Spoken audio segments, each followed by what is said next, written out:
آپ کو اس سے زیادہ کچھ بھی سمجھنے کی ضرورت نہیں ہے کہ یہاں بائبل میں خدا کا کلام کیا کہتا ہے۔ تم جو خدا سے ہو، آپ توجہ کریں، یسایہ نے باب 62 آیت 3 میں لکھا ہے، اور تو خداوند کے ہاتھ میں جلالی تاج کسی بھی پیشگوئی کو بھول جائے جس نے آپ کو بیکار، دھوکے باز یا ناکام ہونے کا اعلان کیا ہو۔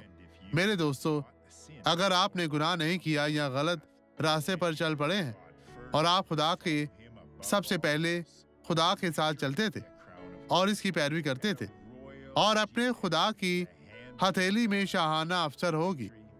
اس آیت کو غور سے دیکھیں اور برکت پائیں۔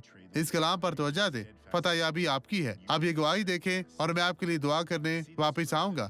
اس شخص نے کیسے برکت پائی ہے ہماری عبادت میں۔ آپ یہ چھڑی کیوں استعمال کر رہی ہیں؟ نیوروپیتھی کی وجہ سے۔ آپ پہلے کیسے چلتی تھی؟